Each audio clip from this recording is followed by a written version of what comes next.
Hello everyone, welcome back to my YouTube channel. So, today our topic is monetary system in India. Right? Monetary system means कि कैसे हमारी economy में जो money supply है वो कैसे वर्क करती है। जो हमारा सेंट्रल अथॉरिटी हमारे जो मॉनेटरी सिस्टम और मनी सप्लाई की होती है वो किसके पास है? आरबीआई के पास, राइट। सो जो भी हमारी इकोनॉमी में मनी का फ्लो है वो कौन कंट्रोल करता है? आरबीआई कंट्रोल करता है। So let's discuss monetary system क्या होता है। कहते हैं the monetary history of India consist of different monetary standards. जो प्रेजेंट हमारा मॉनेटरी सिस्टम है इंडिया का उसको क्या बोलते हैं? इन कन्वर्टिबल पेपर करेंसी स्टैंडर्ड और control and manage by RBI, right. Control और मैनेज कौन करता है इनको? इसको आरबीआई। रुपी क्या है हमारा? Standard unit of measurement. Rupee has been regarded as the standard currency of India, right? Standard unit of measurement क्या है हमारा? Rupee. And every transaction takes place in terms of rupees. जो भी transaction होती है रुपी की टर्म में होती है, right? Important facts about the monetary system in India. Monetary system जो monetary authority है वो किसके पास है इंडिया की? Is the Reserve Bank of India, right? As the currency used in India is made of paper, it follows paper currency standard. हमारी जो currency है वो किसकी बनी होती है? पेपर की बनी होती है। तो हम कौन सा स्टैंडर्ड फॉलो करते हैं? पेपर करेंसी स्टैंडर्ड को फॉलो करते हैं। The limited legal tender money in India is coins. जो लिमिटेड लीगल टेंडर है हमारा, लीगल टेंडर मनी मीन्स कि जो लीगली हमारी मनी है वो किस फॉर्म में है? हमारी कॉइन्स की फॉर्म में है। The coins can be use to make small payments. However, the unlimited legal tender of money is paper notes, right? जो limited है वो क्या है? जो कम, मतलब limited means जिसको कि limited एक quantity में होती है उस वो कौन सी है? coins है। और जो unlimited है वो कितनी है? पेपर हमारे उसको वो क्या है? हमारे paper notes. The paper notes can be use to make payments of any amount, क्या राइट? जो पेपर नोट्स होते हैं वो कहते कोई भी अमाउंट की पेमेंट करने के लिए यूज किए जाते हैं। जो हम अपने करेंसी नोट्स यूज करते हैं लाइक 500, 100, 200, राइट, वो कहते हैं कोई भी अमाउंट की पेमेंट करने के लिए हम लोग यूज कर सकते हैं। इवन कि हमने 10,000 की करनी है, 1 लाख की करनी है, 10 लाख की करनी है, राइट।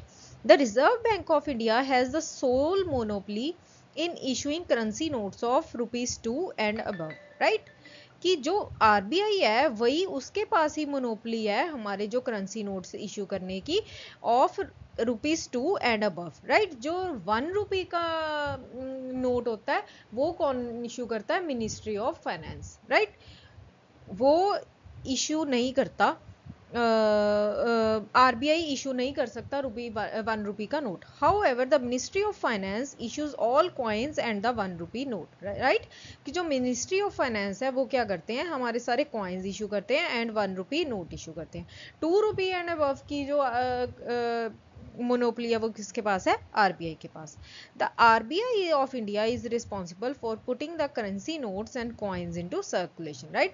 जितनी भी हमारी जो कॉइन्स है और करेंसी नोट्स की सर्कुलेशन है वो कौन हैंडल करता है? RBI. Now what is money supply? Money supply का मतलब होता है कि जितनी भी हमारी टोटल करेंसी और जो कॉइन्स सर्कुलेट हो रहे हैं हमारी इकोनॉमी में, that is considered as money supply in the economy. The total money held by the public of a country at a specific period of time is known as money supply, right? कि specific period of time पे कि जितनी currency public money supply public के पास है इस time उनके hands में है उसको क्या बोलते हैं? Money supply. It consists of both cash and deposits that can be easily used as cash, right. वो कैश की फॉर्म में भी हो सकती है, डिपॉजिट भी हो सकते हैं जो कि हमने बैंक में करवाए हुए हैं। The money supply of a country has a major impact on its economy. If there is a rise in the money supply, it will be shown as decline in interest rates and the prices of goods and services, right? अगर हमारी economy में जो money supply है वो क्या हो जाती है? उसका वो इंक्रीज हो जाती है। अगर मनी सप्लाई इंक्रीज हो जाती है तो इससे क्या पता चलता है कि जो इंटरेस्ट रेट हैं वो क्या हो गए? कम हो गए। एंड जो एज वेल एज जो prices of goods and services वो भी क्या हो गए? लो हो गए। However, if there is a decline in the money supply in the economy, right, तो उससे क्या होता है, rise in the interest rates as well as prices of goods and services long with an increase in bank reserves. Bank reserves का मतलब है कि bank अपने पास रिजर्व ज्यादा रख रहा है और मनी सप्लाई क्या है, इकोनॉमी में कम कर रहा है, right. Next, features of money supply. Money supply includes the money held by the public in an economy only, right. Money supply क्या आती है, मनी सप्लाई में वही मनी आती है जो कि इस टाइम पब्लिक के पास इकोनॉमी में है। Here public means that sector of the country which is money using, that is firms and households, right। public का मतलब क्या हो गया, जो कि मनी को यूज करते हैं for the consumption of goods and services, जिसकी वजह से जो हमारी मनी है वो क्या होती है, सर्कुलेट होती है, right।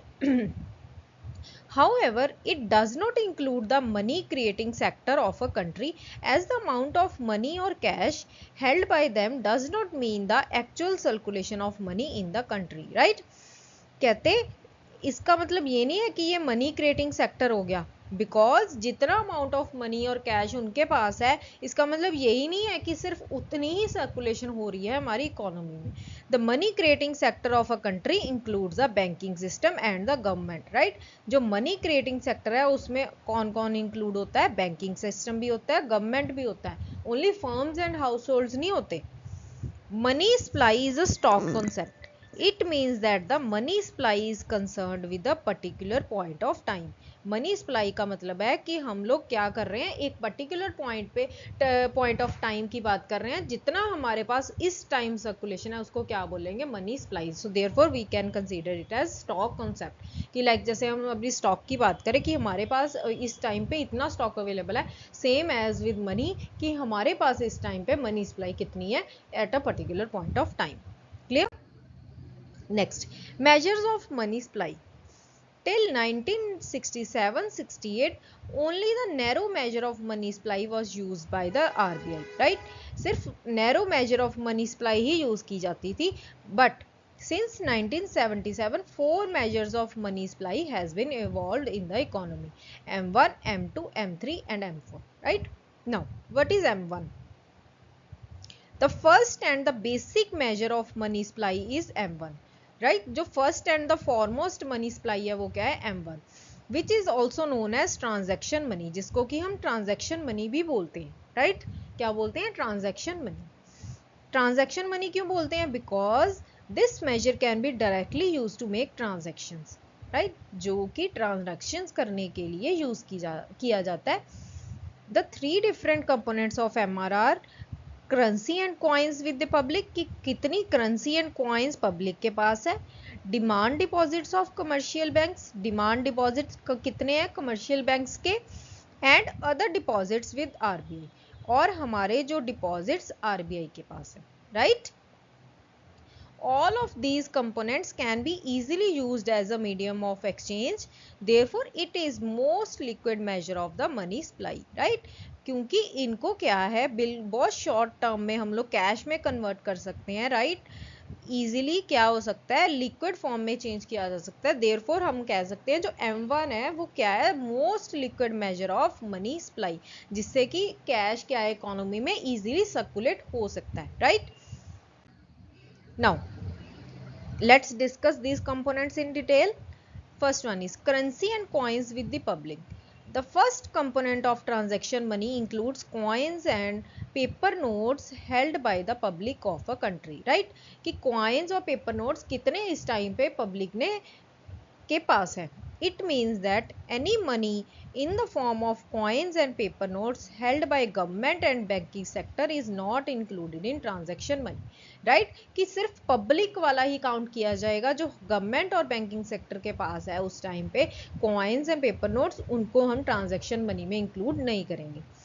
This component includes coins of denominations of rupee 1, 2, 5, 10, 20, etc. and paper notes of also rupees 10, 20, 50, 100, 500, etc.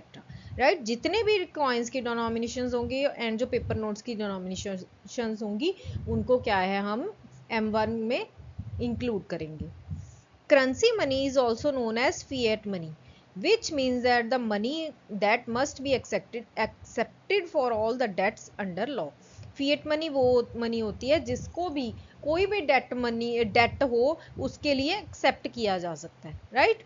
In other words, fiat money is the money that is under the order or fiat from the government to act as a money, right? जिसको कि legal tender मिला होता है government से कि वो money की तरह बिहेव कर सकता है. Any name of for currency and coins with public component of M1 is legal tender money because money can be used legally for the payment of debts and other obligations, right? कि इसको legal tender money भी बोला जा सकता है because यहाँ पे क्या है, मनी को लीगली यूज किया जाता है for the payment of debts and other obligations, right? Next, demand deposits of commercial banks. The second component of M1 include the demand deposits of the public with the commercial banks. कि demand deposit किसकी आएगी? Only public की आएगी कि public ने कितनी commercial banks के पास अपनी डिमांड डिपॉजिट्स जमा करवाए होंगे. The account holder of the demand deposits can encash them any time by the issue of cheques, right? जो अकाउंट होल्डर होगा डिमांड डिपॉजिट का वो उनको कभी भी किसी भी टाइम एनकैश करवा सकता है by issue of cheques. As the demand deposits are readily accepted as a means of payment, they are treated as a currency held, right? क्योंकि इनको क्या किया जा सकता है? readily accepted किया जा सकते हैं as a means of payment कि मतलब easily liquid form में, cash form में क्या है, transfer किए जा सकते हैं. So therefore they are treated as the currency held. However, only net demand deposits are included in M1. It means that all interbank deposits are excluded from this component, right? Interbank deposits वो deposits होते हैं that are held by the banks on the behalf of other banks, right? कहते हैं only net demand deposits क्या है वही include किए जाएंगे. फॉर एग्जाम्पल कि हमने एक पर्टिकुलर बैंक में जिसमें हमारा अकाउंट है उसमें हमने क्या किया, अपने अकाउंट्स जो है अपने अकाउंट में डिपॉजिट्स करवाए हुए, सो वही इंक्लूड होंगे. इंटरबैंक ट्रांजैक्शंस नहीं होंगी. इंटरबैंक ट्रांजैक्शंस मीन्स कि हम क्या कर रहे हैं कि किसी सब्सिडरी बैंक में जो बैंक्स किसी दूसरे बैंक के बिहाफ पे काम करते हैं उनके पास जो ट्रांजैक्शंस होंगी, जो हमारे डिपॉजिट्स होंगे वो इसमें इंक्लूड नहीं होंगे. All these kinds of deposits do not include money held by the public. They are not included in money supply. Next, other deposits with RBI. The last component of M1 includes the deposits held by Reserve Bank of India on behalf of foreign governments and banks, right? Last component क्या आ जाता है कि reserve Bank of India के पास, RBI के पास हमारे जो deposits हैं on behalf of foreign governments and banks, IMF, world bank, public financial institutions etcetera, right? The deposits of commercial banks and Indian government with the RBI are not included in this component. यहाँ पे only क्या आएगा, जो foreign government और banks के साथ या institutions के साथ, जो फॉरेन है हमारे इंडिया की नहीं, जो फॉरेन इंस्टीट्यूशंस है उनके साथ जो डिपॉजिट्स हैं वही इंक्लूड होंगे. जो इंडियन गवर्नमेंट के साथ है या इंडियन कमर्शियल बैंक्स के साथ है वो क्या है, इस कंपोनेंट में इंक्लूड नहीं होंगे, right? So these are the basic components of money supply यानी M1 कंपोनेंट. नेक्स्ट आ जाता है हमारे M2. The second measure of money supply is M2 and is a broader concept as compared to M1. It includes M1, इसमें M1 भी आता है. M1 means जो coins and denominations with the public, net demand deposits with the commercial banks and other deposits with RBI, plus saving deposits with post office saving bank, कि जो हमारे deposit किसके साथ होंगे, पोस्ट ऑफिस सेविंग्स बैंक्स, वो भी इसमें include होंगे. One cannot withdraw saving deposits with post office saving bank through check, therefore it cannot be included in demand deposits with the bank, resulting in the evolution of M2, right? कहते हैं जो saving deposits होते हैं हमारे post office में उनको check के through क्या है, विड्रॉ नहीं करवाया जा सकता, इसलिए क्या है इनको M1 में हम लोग इंक्लूड नहीं करते, therefore resulting in the evolution of M2, right? Next, third, M3. The third measure of money supply is M3 and is a broader concept as compared to M1. It includes M1 and net time deposits with the bank, right? Money M3 में क्या है, M1 जो M1 के components हैं plus net time deposits with banks. जो इस time पे हमारे नेट टाइम डिपॉजिट्स हैं, टाइम डिपॉजिट्स की means short term long term, वो क्या है वो भी बैंक्स के साथ वो इंक्लूड होंगे इन M3, राइट? नेक्स्ट आ जाता है M4. The last major of money supply is M4 and is a broader concept as compared to M1 and M3. It includes M3. M4 में क्या आएगा? M3 and total deposits with post office saving bank, but does not include NSC. Right, national saving certificate क्या है? Include नहीं होगा, but total deposits with post office saving bank. Now just clear one thing, M2 में हमें saving deposits include करने हैं, only saving deposits आएंगे जो M2 में आएंगे, बट M4 में क्या आएंगे? टोटल डिपॉजिट्स, चाहे वो सेविंग्स हो चाहे वो करंट हो. राइट, ये डिफरेंस हमेशा याद रखना कि M2 में क्या आएगा? Saving deposits with post office saving bank. On the other hand in M4 we include total deposits with post office saving bank. right? So these are the 4 components of money supply. Clear? Important facts related to the measures of money supply. All 4 measures of money supply represent a different level or degree of liquidity. right? वो तो हमें पता ही है. M1 क्या है? Most liquid measure of supply and M4 is the least liquid measure of supply. Right, M1 को क्या है? इजीली कैश में कन्वर्ट कर सकते हैं, बॉल लिक्विड फॉर्म में होती है, बट M4 क्या है? Least liquid measure of supply, because इसको क्या है? इजीली हम लोग कैश में ट्रांसफर नहीं कर सकते, बिकॉज इसमें क्या आ जाता है? टोटल डिपॉजिट्स आ जाते हैं. सो देयरफॉर यहाँ पे क्या है? ये लीस्ट लिक्विड हो जाती है. M3 is also known as aggregate monetary resources of the society and is widely used as a measure of supply. M3 हमारा क्या है? aggregate monetary resources जो society के हैं. right? Next, M1 and M2 are usually known as narrow money supply concepts. However, M3 and M4 are broad money supply concepts. जो हमारे M1 and M2 हैं वो नैरो मनी सप्लाई कॉन्सेप्ट्स क्यों हैं? Because इसमें क्या है? ये क्या है? इजीली लिक्विड फॉर्म में कन्वर्ट हो जाए. सो इसमें क्या है? हम लोग कम चीज़ों क्या किया हुआ है? इन्वॉल्व किया हुआ है. But on the other hand जो M3 एंड M4 हैं वो क्या है? हमारे broad money supply concepts. Clear? So let's take example. Compute the 4 measures of money supply from the following information. We are given demand deposits with the bank, currency with the public, other deposits with the RBI, total deposits with post office, time deposits with bank, post office saving bank deposits. Right? So, the 4 measures of money supply are M1, M2, M3 and M4. First one, M1. M1 में क्या आता है? Currency with the public. Right, currency and coins with the public. Next आ जाएगा हमारे पास demand deposits with the commercial banks. Right, demand deposits with bank. And next आ जाएगा other deposits with RBI. Other deposits with RBI. So calculation of M1 is currency with the public, demand deposits of commercial bank and other deposits with RBI. Clear? Next M2 में क्या आ जाता है हमारा?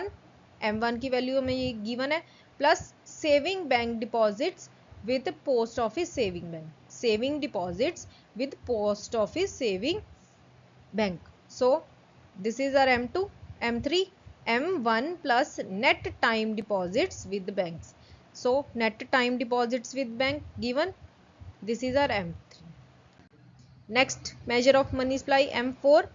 M3 plus total deposits with post office saving bank.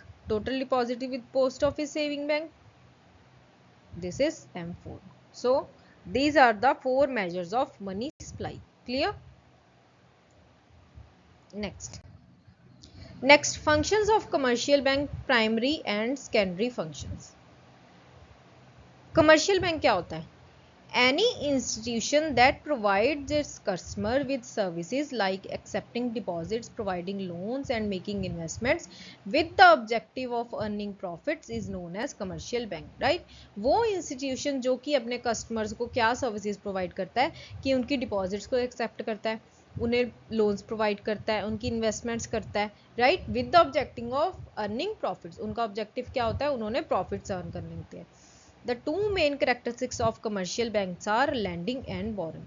कि वो borrowing करते हैं and lending करते हैं, हमें लोन्स देते हैं. They make money from a variety of fees and by earning interest income from loans. Right, वो मनी कहाँ से बनाते हैं?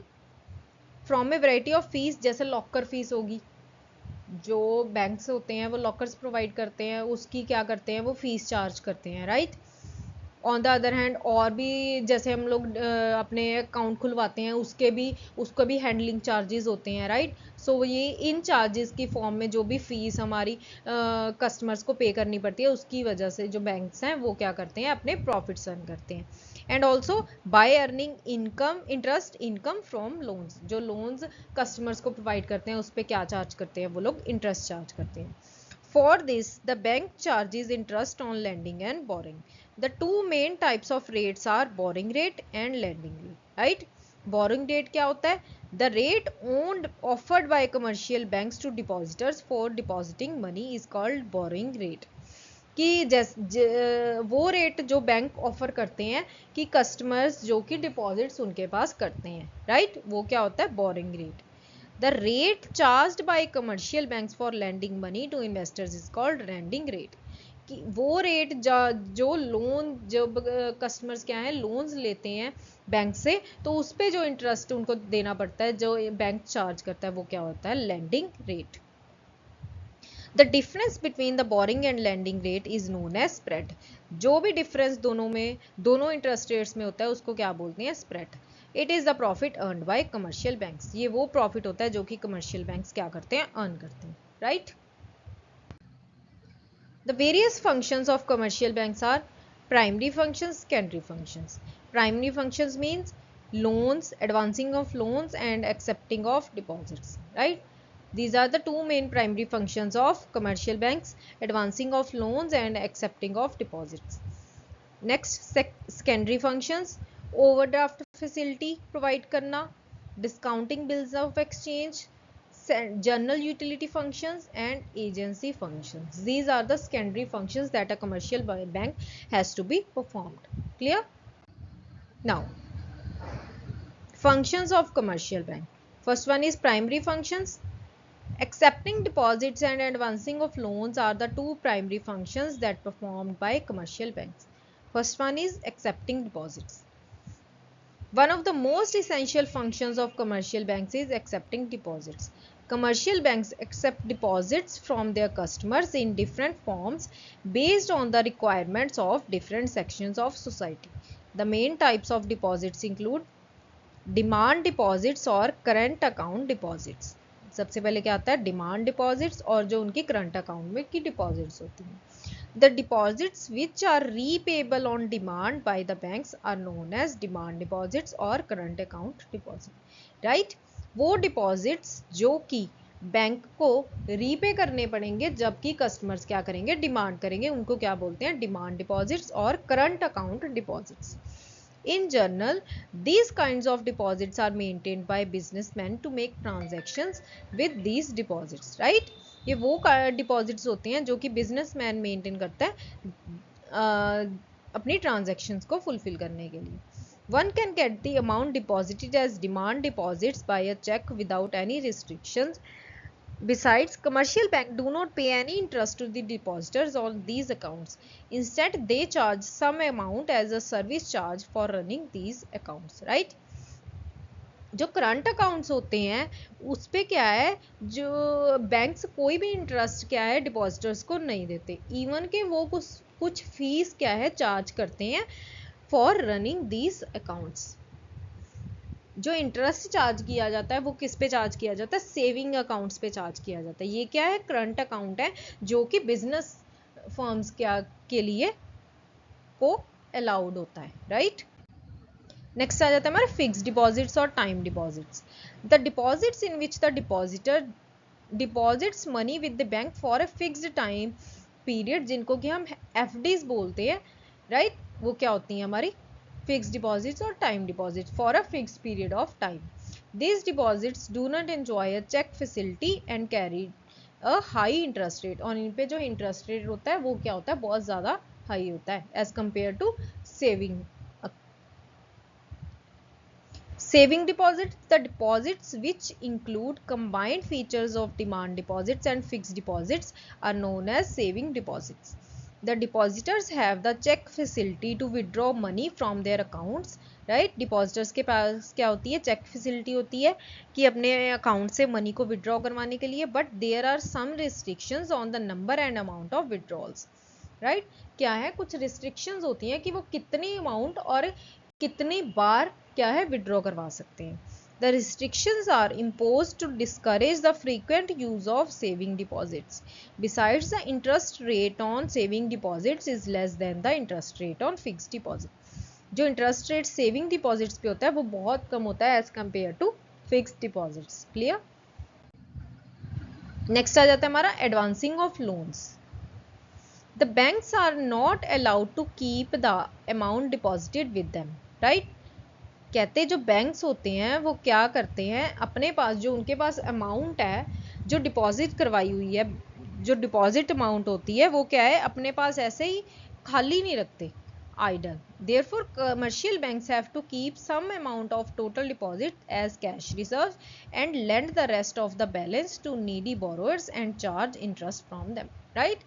क्या करते हैं, अपने पास कुछ कैश रिजर्व जो कि आरबीआई ने उनकी लिमिट सेट की होती है ऑफ द टोटल अमाउंट जितनी की बैंक के पास एक टाइम पे है, उसका कुछ पार्ट ऑफ कैश रिजर्व रख के बाकी क्या कर देते हैं, वो लोन पे लोन प्रोवाइड कर देते हैं for the borrow to the needy borrowers. The interest received by commercial bank from advancing loans is the main source of their income. तो उससे जो इंटरेस्ट वो उस लोन उन लोन्स पे जो इंटरेस्ट चार्ज करते हैं वो क्या हो जाती है, बैंक्स की इनकम. Some of the different types of loans and advances made by commercial banks are, सबसे पहले cash credit. The loan given to borrowers against their current assets like stocks, bonds, shares, etc. उनको क्या बोलते हैं, cash credit. एक credit limit क्या है, sanction की जाती है बोरोर को and money is credited to his account. Right, money क्या है, क्रेडिट कर दी जाती है उसके अकाउंट में. The borrower can now withdraw any amount at any time within his credit limit. Interest क्या है, चार्ज किया जाता है from the borrower on the amount actually withdrawn by him, क्योंकि उसने एक्चुअली कितनी विड्रॉ करवाई है अमाउंट, उस पे क्या है इंटरेस्ट चार्ज किया जाता है बैंक. नेक्स्ट आ जाता है demand loans.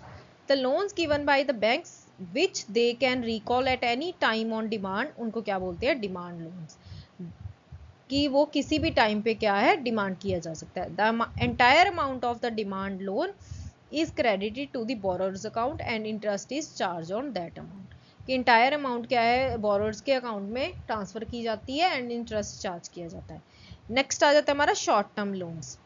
Personal loans given to the borrowers against some collateral security, उनको क्या बोलते हैं हम, शॉर्ट टर्म लोन्स. राइट, जो पर्सनल लोन उनके अगेंस्ट सम कोलेट्रल सिक्योरिटी की कुछ सामान क्या है वो एज अ प्रूफ रख देते हैं, एज अ गारंटी रखते हैं बैंक के पास, तो वो क्या होते हैं, हमारे शॉर्ट टर्म लोन्स होते हैं.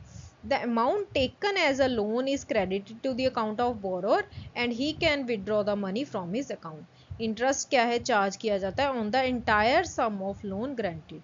Right? जितना भी लोन entire sum हमने ग्रांट किया बैंक ने, तो उस पे क्या है इंटरेस्ट चार्ज किया जाता है. राइट,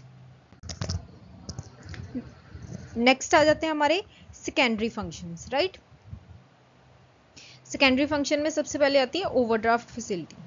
ओवरड्राफ्ट फैसिलिटी क्या होती है, a facility that allows the customer to overdraw from the amount of his current account up to an agreed limit is known as overdraft facility. Right, जो कि कहते customer को ओवरड्रा कर मतलब कस्टमर को अलाउ करती है कि अपने करंट अकाउंट से क्या करे, अमाउंट ओवरड्रॉ करे. ओवरड्रॉ का मीन्स फॉर एग्जांपल उसने क्या कितने डिपॉजिट करवाए हुए हैं अपने अकाउंट में, 10,000, बट उसको क्या चाहिए, एक्स्ट्रा मनी की नीड होती है एंड वो क्या कर सकता है, ओवरड्राफ्ट फैसिलिटी ले सकता है जो बैंक उसको प्रोवाइड करता है up to a certain limit. For example उसको 5,000 की और जरूरत है, तो बैंक क्या है उसको ओवरड्राफ्ट फैसिलिटी क्या करेगा, प्रोवाइड करेगा. बट ये ओवरड्राफ्ट फैसिलिटी क्या है, is only given to the respectable and reliable customers for a short period. Right, जिनकी क्या है बहुत अच्छी क्रेडिट रेटिंग होती है और जो बहुत अपनी सारी ऑब्लिगेशंस क्या है टाइम टू टाइम फुलफिल करते हैं, राइट, उनको ही ये ओवरड्राफ्ट फैसिलिटी क्या है प्रोवाइड की जाती है।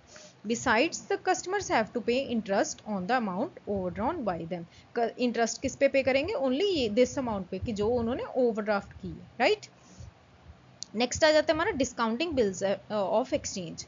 A facility in which the holder of a bill of exchange, right, before its maturity date can get the bill discounted with the bank.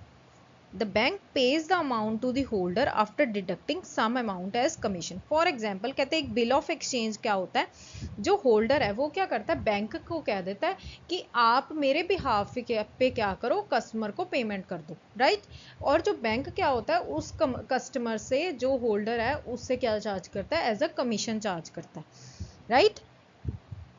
Before its maturity date can get the bill discounted with the bank. Bank क्या करेगा फिर customer के behalf पे उस पेई है जो जिसको पेमेंट देनी है उसको पेमेंट करेगा।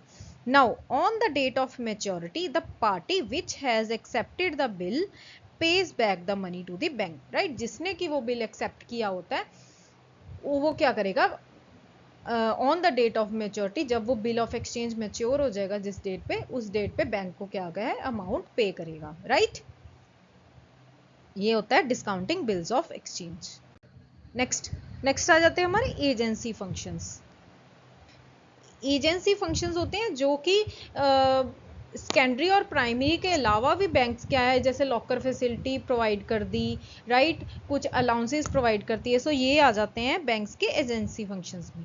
First, transfer of funds with the help of instruments like mail transfers, demand drafts, etc. Commercial banks provide their customers with the facility of easy and economical remittances of funds from one place to another, right। कि जैसे mail transfer की demand drafts होते हैं, उसकी वजह से जो commercial banks हैं वो क्या करते हैं, अपने कस्टमर्स को प्रोवाइड करते हैं कि वो अपने फंड्स क्या हैं एक प्लेस से दूसरी प्लेस पे इजीली क्या करें, ट्रांसफ़र कर सकते हैं। नेक्स्ट आ जाता है हमारा collection and payment of various items. Commercial banks provide their customers with the service of collecting bills, interest, subscriptions, rents, and other periodical receipts on their behalf. They also make payments for insurance premium, taxes, etc. on their customers' standing instructions, right? अगर कहते customer क्या करते हैं, banks को indicate करेंगे कि वो उनके बिहाफ पे उनकी पेमेंट्स वगैरह करे, लाइक रेंट्स भर दे, फॉर एग्जांपल कि एक बैंक को उन्होंने अपने जो डिमांड अकाउंट्स अपने बैंक के साथ बनवाए होते हैं, उसमें क्या है उन्होंने बोला हुआ है कि मेरे 10th को मेरा रेंट जो है पे हो जाना चाहिए, मेरे अकाउंट में से इतनी अमाउंट डिडक्ट हो जानी चाहिए। तो बैंक क्या करेगा, ऑटोमेटिकली वो जो जितना भी रेंट होगा वो आपके अकाउंट से उतनी ही अमाउंट डिडक्ट होके उस पर्सन के अकाउंट में ट्रांसफ़र कर देगा। सो ये ऐसे फंक्शंस भी हैं जो बैंक्स प्रोवाइड करते हैं। नेक्स्ट आ जाता है purchase and sale of foreign exchange. The central bank gives authority to the commercial bank to deals in foreign exchange. जो सेंट्रल बैंक होते हैं कहते हैं वो क्या करते हैं, कमर्शियल बैंक्स को अथॉरिटी देते हैं कि वो फॉरेन एक्सचेंज में डील कर सके।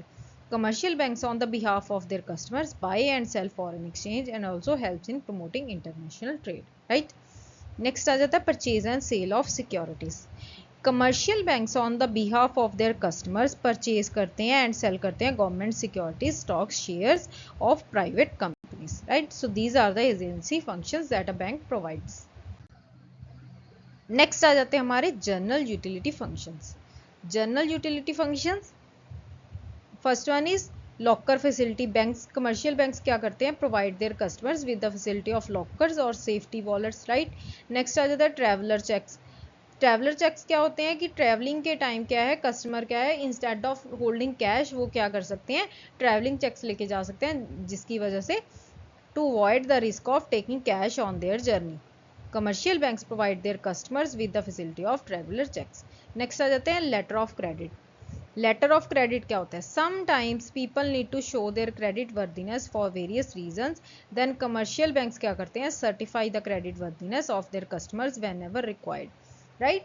फॉर एग्जांपल कि कुछ बिजनेस फर्म्स ने क्या है बहुत ज़्यादा अमाउंट में लोन लेना होता है, तो उस टाइम पे उनको क्या है अपनी क्रेडिट वर्दीनेस दिखानी शो ऑफ करनी पड़ती है। उस टाइम पे बैंक्स क्या इशू करती है उन्हें, लेटर ऑफ क्रेडिट। नेक्स्ट आ जाता है under writing securities. Commercial banks also perform the functions of under writing securities and as a public has full faith in banks credit worthiness, they do not purchase in purchasing the securities which are underwritten by banks, right? कहते commercial banks underwriting securities का भी function क्या है, perform करते हैं, right? Underwriting securities क्या होती हैं? फॉर एग्जांपल कंपनी ने इशू किए शेयर्स फॉर 100, राइट? 100 के लिए एक 10,000 शेयर्स इशू किए फॉर 100 ईच, राइट? बट क्या है, एक टाइम पे ओनली 500 शेयर्स ही क्या हुए, रिडीम हुए। सो जो बाकी जितने भी शेयर्स बचेंगे वो क्या करेगा, बैंक परचेज कर लेगा। सो वो क्या होते हैं, under writing shares. So public क्या करती है, पब्लिक वो सिक्योरिटीज फिर बैंक से परचेज करती है, राइट? ये होती है under writing securities. Clear? Next, importance of commercial banks. Now commercial banks कहते हैं plays a crucial role in the economic development of the country. How? First one is help customers को help करते हैं in purchasing durable consumer goods like air conditioner, refrigerator, right? उनके लिए loan provide करते हैं which are out of their paying capacity by advancing credit to them. उनको loans provide करते हैं, credit देते हैं. By doing so, commercial banks create demand for these consumer goods, right? Next, provision of finance and credit. कहते हैं commercial banks plays an essential role as a source of finance and credit for industry and trade, right? These banks not only perform activities that are confined to domestic trade and commerce but also extended to foreign trade. कहते हैं ये जो commercial banks हैं वो only domestic trade को ही वो नहीं करते, एक्सटेंड नहीं करते, बट ऑल्सो फॉरेन ट्रेड को भी एक्सटेंड करने में हेल्प करते हैं, right? Next, accelerating the rate of capital formation. Commercial banks encourage people's habit of thrifting and mobilize their savings, which are then allocated effectively among the ultimate users of funds, that is investors, for productive investment, right? कहते commercial banks लोगों को किस बात के लिए encourage करते हैं कि वो अपने खर्चे कम करके इंस्टेड ऑफ उनको क्या करना चाहिए, सेविंग्स करनी चाहिए, राइट? वही सेविंग्स जो वो बैंक्स में कस्टमर्स डिपॉजिट करवाते हैं अपने, वो उसको क्या करते हैं, लोन जो कि बड़े बड़े बिजनेसमैन होते हैं उनको इन्वेस्टमेंट पर्पसेस के लिए लोन प्रोवाइड किए जाते हैं, जिसकी वजह से क्या होती है, हमारी कैपिटल फॉर्मेशन होती है। Therefore, savings made by people result in capital formation basis the form of economic development, right? Next, promoting balanced regional development. Commercial banks play an essential role by providing credit facilities to rural people by opening up their branches in backward areas, right? Credit facilities कहते हैं rural people को भी provide करते हैं by opening their branches in backward areas. These banks use the funds collected in developed regions to channelize investment in the underdeveloped regions of the country, right? जो developed region से funds collect करते हैं वो कहाँ पे लगाते हैं, under developed regions में उनको इन्वेस्टमेंट देते हैं। By doing so, commercial banks brings out more balanced regional development. Next आ जाता है developing entrepreneurship. Commercial banks promote करते हैं entrepreneurship by way of underwriting shares of new and existing companies and also grant assistance for the promotion of new ventures, right? New ventures के लिए funds provide करते हैं, right? उसकी वजह से क्या होती है, entrepreneurship development. Clear? So these are the basic functions of commercial banks. Next आ जाते हैं characteristics of commercial banks. Commercial banks क्या करते हैं, commercial banks lend money to almost all sizes of business and firms, right? Credibility and paying capacity of the firm is examined comprehensively before lending loan to any firm, right? कहते credibility और paying capacity जो firm की है वो हमेशा examine की जाती है before lending loan to any firm, किसी भी कंपनी को लोन प्रोवाइड करने से पहले। A commercial bank is an easy and flexible source of accepting and withdraw money. जो कमर्शियल बैंक है वो एक ईजी एंड फ्लेक्सिबल सोर्स है कि हम अपनी मनी को डिपॉजिट भी करवा सकते हैं एंड विड्रॉ भी। These are the economical sources of funds as it manages deposits and withdrawals at a low cost and involves no hidden cost, right? Because ये क्या करते हैं, हमें हमारी जो विड्रॉल्स है वो क्या है, बिल्कुल नो कॉस्ट पे देते हैं एंड कोई भी हिडन कॉस्ट नहीं होती है, और हमारे डिपॉजिट्स को क्या करते हैं, मैनेज करते हैं। It generally provides a loan against some security. जो लोन प्रोवाइड करते हैं उसके लिए क्या करते हैं, सम सिक्योरिटी, कोलेटरल सिक्योरिटी रखते हैं हमेशा अपने पास। Loans from commercial banks do not require much formality but have to fulfill the terms and conditions led by the bank. जो लोन्स कमर्शियल बैंक से हम लोग लोन्स लेते हैं, कहते हैं उसके लिए कोई ज़्यादा फॉर्मेलिटीज़ नहीं करती बल्कि रेदर कि कुछ टर्म्स एंड कंडीशंस जो कि बैंक्स की होती हैं उन्हीं को ही फुलफिल करना पड़ता है। So these are the basic characteristics of commercial banks. Clear? Next, now what are the advantages of commercial banks? सबसे पहले कॉन्फिडेंशियलिटी ऑफ इंफॉर्मेशन, जो हमारी इंफॉर्मेशन है उसको क्या कर रखते हैं, कॉन्फिडेंशियल रखते हैं। इकोनॉमिकल, कि ईजिली असेस हो जाता है। फ्लेक्सिबल है कि कभी भी आ सकते हैं, कभी भी हम अपनी अमाउंट विड्रॉ करवा सकते हैं, कभी भी डिपॉजिट करवा। लेसर फॉर्मेलिटीज़ नहीं होती, सेविंग्स को इनकरेज करते हैं। एंड फैसिलिटेटेड डिजिटल ट्रांजेक्शन्स, की instead of cash we have to use digital transactions, right? Confidentiality of information, the banks when lends funds or accept deposit do not share the information with anyone, कि हमारी जो information है वो क्या रखते हैं, हमेशा सीक्रेट रखते हैं। इकोनॉमिकल, कहते हैं इकोनॉमिकल क्यों भी, ईजी असेस है। Commercial banks are widely regarded as the cheaper funding source.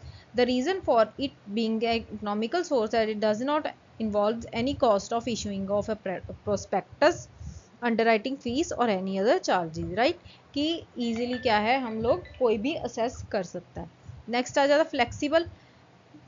Commercial banks consider to be flexible source of funding because the borrower can easily borrow money from the banks whenever they are in urgent need for money and funds, कि वो easily क्या कर सकते हैं, बोरो कर सकते हैं money from the banks जब भी उनको जरूरत हो, right? The borrowers can easily increase or reduce the amount of borrowings as per their convenience and requirements. जो borrowers हैं वो क्या कर सकते हैं, अपनी borrowings की amount को increase भी कर सकते हैं and decrease भी कर सकते हैं, right? Next, encourage saving. Savings को क्या करते हैं, encourage करते हैं। Commercial banks through their operations encourage savings among the general people.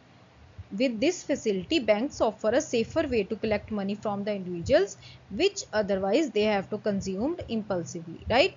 कि वो बिना सोचे समझे rather कि वो अपनी मनी को यूज कर रहे हैं इंस्टेड कि वो सेव करने के। सो बैंक्स क्या करते हैं, लोगों को एनकरेज करते हैं कि अपनी सेविंग्स करो, कि जिसकी वजह से क्या होगा, हमारी कैपिटल फॉर्मेशन होगी, जिसकी वजह से इकोनॉमिक डेवलपमेंट होगी, right? Then facilitates digital transactions, कि कैश की जगह हमें क्या करना चाहिए, डिजिटल ट्रांजेक्शन को यूज करना चाहिए, right? Because it provides a technological advance platform for making digital payments, right? Next, disadvantages of commercial bank. If there are many advantages of commercial bank, rather there are some disadvantages also. First one is procedural difficulty. जो procedure होता है for loans वो क्या होता है, बहुत ज़्यादा difficult होता है. डिफिकल्टी इन रिन्यूअल, अगर कोई चीज़ हमें रिन्यू करवानी होती है तो वो क्या है, वहाँ पे डिफिकल्टी हो जाती है. नीड फॉर सिक्योरिटी, अगर लोन्स चाहिए तो उसके लिए हमें क्या है, सिक्योरिटी एज अ मतलब कुछ सिक्योरिटी रखनी पड़ती है as a guarantee. Stranger terms and conditions, जो टर्म्स एंड कंडीशंस हैं वो क्या है, काफ़ी ज़्यादा कॉम्प्लेक्स हैं. बैंकरप्सी, कि जो अगर इनकेस कोई बैंकरप्ट हो गया, बैंक इंसॉल्वेंट हो गया तो हमारा क्या है, जो loss of money. Risk of online frauds, जो ऑनलाइन फ्रॉड्स हो रहे हैं उसके क्या है, रिस्क अराइज हो जाते हैं. सो these are the basic disadvantages of commercial banks. First one is procedural difficulty. While lending funds to the borrowers, it's important for commercial banks to check if the advances are being made to the right entity, right? उनकी क्या है, detailed investigation की जाती है, उनके background की, उनके financial affairs की. सो क्या है, it follow stringent rules, so it makes the procedure of borrowing very tricky and rigorous, right. Next आ जाता है difficulty in renewable. Loans from commercial banks can be generally borrowed for a short time period only, right. It's almost difficult to renew or extend the borrowings. Also, the extending the tenure of borrowed funds can be tough and only fresh loans can be borrowed, right. जो पहले से borrowed funds का tenure है उनको extend करवाना almost difficult है, impossible है, only fresh loans ही बोरो किए जा सकते हैं. Need for security. जो लोन्स कमर्शियल बैंक प्रोवाइड करते हैं वो विदाउट सिक्योरिटी क्या है, प्रोवाइड नहीं करते. For any loan amount of loan and advances there is a requirement of any asset और personal guarantee from the borrowers against which borrowings can be issued, right. Next, stringent terms and conditions. Commercial banks sometimes put forward a few challenging conditions for borrowers before lending loans or funds. At times, terms and conditions are so difficult to fulfill that it hampers the complete borrowing process. Right? कि कहते कुछ time पे terms and conditions इतनी difficult हो जाती हैं कि पूरा जो complete borrowing process है वो ही hamper हो जाता है. Next आ जाता है bankruptcy. Sometimes the banks may not be capable to provide the amount requested by the borrowers, even if that money belongs to the customers and they have only deposited those to their savings account, right. कि जो saving हमारे saving account में भी account deposit amount deposit करवाई होती है borrower people ने, public ने, तो वो भी अमाउंट क्या है, समटाइम्स बैंक क्या है, अनेबल हो जाता है पे करने के लिए. This happens when the management of the banks does not take proper care of depositors or investors' finances and rather mismanages them. Clear? So these are the basic disadvantages of commercial banks. Now, next topic is money creation or credit creation. कि money और credit कैसे create किया जाता है. The banking structure is entirely based on the creation of credit, right? In simple words, credit means getting the power to purchase anything now and promise to pay it later in the future. कि हमारे पास जो purchasing power जो अब cash है इस time पे available है, rather कि हमने उसकी पेमेंट कब करनी है, फ्यूचर में करनी है. उसके ऊपर बैंक क्या करता है, चार्ज करता है interest in case of non fulfilment of the desired amount. अगर कोई कस्टमर क्या है, बोरोअर क्या है, फुलफिल नहीं करेगा, मतलब पेमेंट नहीं करेगा डिजायर्ड अमाउंट की. Based on this credit the banks uses a part और a fraction of its customer deposits to offer loans और lend money on credit to other individuals और बिजनेस, राइट. जो भी कस्टमर्स क्या है अपने डिपॉजिट्स करवाते हैं सेविंग्स अकाउंट में, करंट अकाउंट्स में, वही अमाउंट क्या है बैंक ऑफर करती है as a loan to the borrowers. Clear? Money creation or credit creation is one of the most important activities of the commercial banks. Because of credit creation, banks are able to create credit which is in excess of initial deposit. Right? कहते credit creation की वजह से ही banks क्या है, credit create कर पाती है. This process is based on two assumptions. The entire commercial banking system is considered as one unit and can be termed as banks. Right जितने भी बैंक्स होंगे हमारे पूरे नेशन में उनको क्या करेंगे हम लोग, कंसीडर करेंगे one unit and they are termed as banks.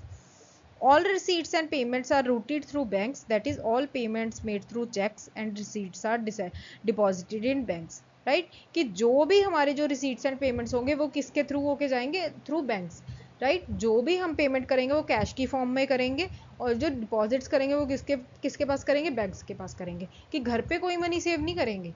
ये क्या है, दो एजम्पशंस हैं. Banks use the deposits held with them for giving loans. However, they cannot use the whole deposits for lending. It is legally compulsory for the banks to maintain a certain minimum fraction of their deposits as reserve. Right? कि जितने भी deposits होते हैं वो सारी की सारी amount as a loan provide नहीं कर सकते. Rather उनको क्या रखना पड़ता है, अपने पास कुछ reserve रखना पड़ता है. This fraction is called legal reservation, which is fixed by the central bank, right. उसको क्या बोलते हैं, लीगल रिजर्वेशन, कि जितनी अमाउंट ऑफ रिजर्व बैंक को अपने पास रखने पड़ती हैं, right. But why only a fraction of deposits is kept as cash reserve. कि कि कुछ फ्रैक्शन ऑफ डिपॉजिट्स को ही कैश रिजर्व के लिए क्यों रखा जाता है, सारी को क्यों नहीं रखा जाता। कहते banks keep only a fraction of their deposits as cash reserve to maintain liquidity in the economy, right, ताकि जो लिक्विडिटी है इकोनॉमी में वो क्या रहे, मेंटेन रहे। The other reason why banks keep only a fraction of deposits as cash reserve because an experienced banker knows two things. All the depositors do not approach the banks for withdrawal of money at the same time and all the depositors do not withdraw the entire amount in one go, right? क्योंकि bank को क्या पता है कि जो सारे depositors एक साथ में तो आएंगे नहीं कि अपनी सारी अमाउंट विड्रॉ करवाने, राइट? एंड कोई भी जो सारे डिपॉजिटर्स इनकेस आ भी गए तो वो अपनी सारी अमाउंट तो विड्रॉ नहीं करवाएंगे।